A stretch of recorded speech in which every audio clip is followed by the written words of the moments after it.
Hello, welcome to this episode of Crystal Clear. I lost my voice for a couple weeks.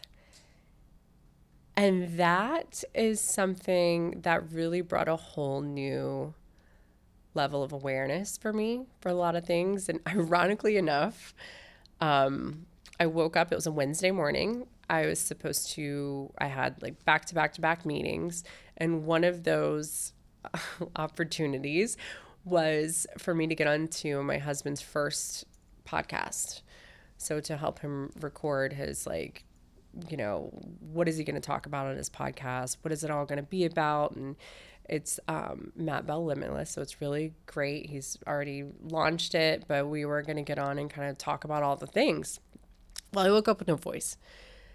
And he's like, well, actually, sounds kind of sexy and raspy. I think you should do it anyway. I'm like, well, we'll see how I feel by the time we get there at 1:00. Okay.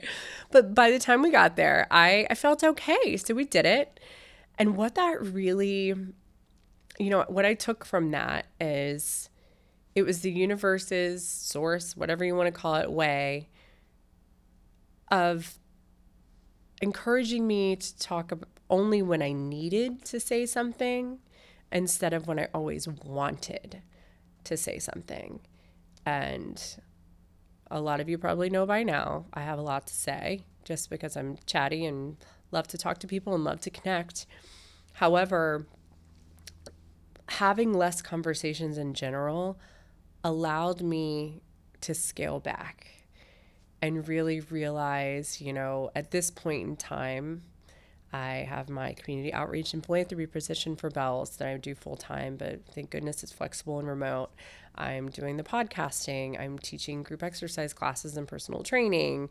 I'm, doing empowerment coaching through Crystal Clear. And I've done a couple of retreats for ladies and we have a really awesome guest house loft and doing like yoga retreats and flow. And we've done them with the moons. We did a full moon and a new moon retreat. So I have a lot going on. And this was the perfect opportunity, prime time, smack dab in the middle, literally the middle of the first week I was supposed to do my first retreat. And I had no voice. So what did I do about that? Did I freak out? No. If anything, I thought it was kind of funny, and it was awesome in a sense because it allowed me to, okay, let's pull out my schedule. I still handwrite things down in a calendar for myself and put it in my phone and put it in my Outlook calendar. I have all the calendars. But it really allowed me to go through, okay, what can I take out here? What can I scale back on here? What can I adjust here? And it allowed me the much, much needed rest period that week that really allowed me to nurture myself in a way that I would not have if I had not lost my voice. And I don't want to get to the point where I have to lose my voice for that to happen again. So that's really, I set an intention for myself. We did my first full moon retreat. It was the end of September 28th on the full super moon. And part of my intention for that was to release and move forward. And moving forward, because we have a busy life, because we have a lot going on, really prioritizing what needs to get done and what do I want to get done.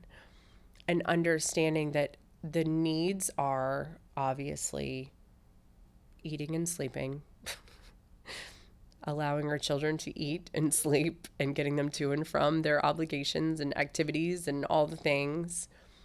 Getting my work done at whatever capacity that means for that week, because it varies and fluctuates weekly. Getting my body movement in daily is a priority for me. That needs to happen. And, making sure we're all safe and sound. Those are literally the needs. I would say, taking care of paying the bills and stuff for the house, but that's kind of a given. But, that goes along with the work. That's why that's supposed to happen. And then the wants. What do I want to happen? Well, I want to connect with this person, and I want to do this podcast, and I want to go to lunch and do this, and I want to take this class, and I want to do this. And so it's I want to take my kids to the zoo. I want to go to this grand opening. I want to, there's a lot of things I want to do, but it was really a great opportunity for me to sit back and reevaluate kind of what those needs and wants are at this point in time, because I don't think I've really done that yet since a lot of this new stuff has started to manifest. And I managed, honestly, to get a couple classes covered that week. I did skipped a grand opening from a store because other people could handle what my role was supposed to be, giving out some gift cards. I was able to really scale back and rest my body and rest my voice to be prepared for my retreat, because I wasn't really sick. I was just very raspy and like some laryngitis stuff going on. And I was really able to have that reflection time I needed to be prepared for the new things and the big things that I had coming up. I had a big meeting at Resilient Retreat for this awesome event we have in January that I'm speaking at, Resilient Repartee. And so I was able to make it to that and network with those people. And so I really scaled it back to what I look at now, the big things in the week, and was able to outsource, and the outsourcing worked out perfectly. So going back to previous episode, I relinquished control of a lot of the situations. I asked for help. I outsourced, and it all worked out perfectly the way it was supposed to. And I had gotten away from stillness a little bit. Like I was going and going and going. And that was my opportunity to reevaluate, like maybe you need to stop scrolling and start reading more. Maybe you need to stop doing all the phone calls and do a couple more emails. Maybe because I like to really do my phone calls and stuff when I'm in the car, because I feel like I'm in the car all the time. So it's really allowed me to reevaluate and restructure this phase of my journey, because it's really taking off in a beautiful way, and I'm very excited about all of the opportunities. But one thing I needed to really be reeled in on is I need to get back to my stillness. There was a place where I was really meditating every day.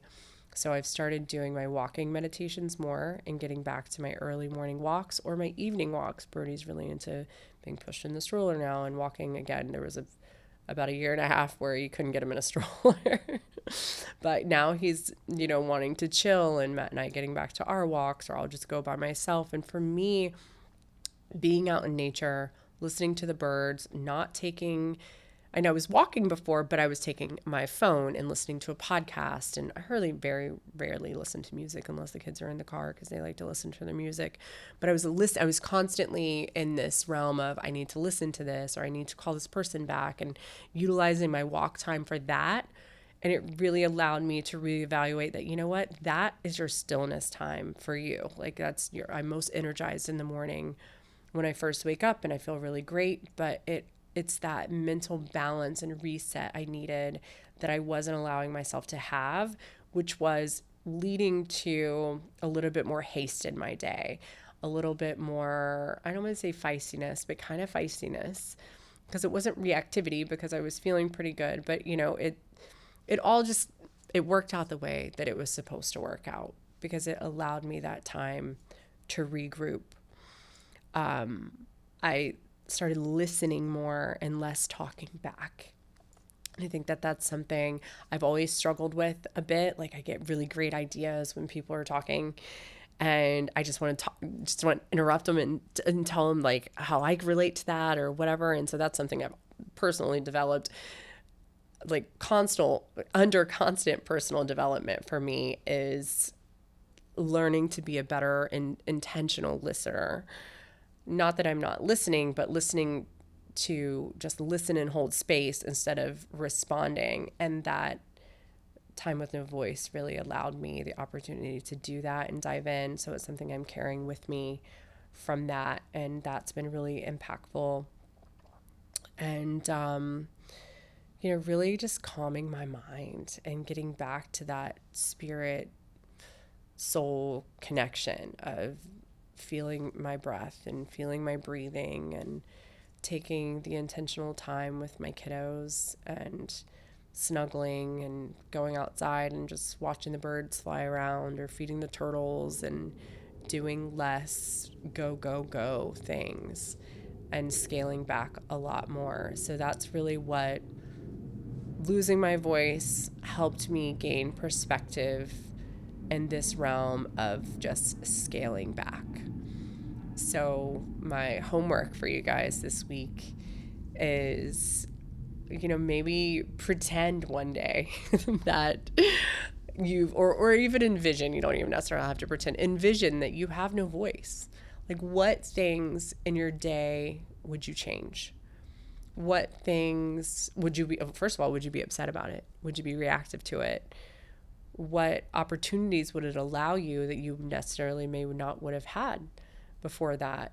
For me, that was rest. I could call someone and be like, I can't come to that. And they're like, oh gosh, stay home and rest. And it was like, oh wow, that was easy, and just don't be afraid to do those things or ask for that intentional time, even when you have a voice, because we all have that ability. We just need to advocate for ourselves and know that if we want to slow down, if we need to reevaluate, if we need to have more clarity and more stillness, all it takes is that shift in mindset for us to be open to it and not set expectations, but release the ability to just communicate that to those we need to communicate it with. And so yeah, that's all for today. I just wanted to get on and do a couple of these quick ones, and I just think that I gained so much insight and perspective, and it really helped me recalibrate at this point in time after a lot of great things have manifested to go forward pretending I don't have a voice. Not literally. I definitely have my voice back, and it's back and better than ever. But really gaining that insight and perspective and allowing myself to scale back a little bit more. And I'm very appreciative for that. So thank you for chiming in. Have a great day.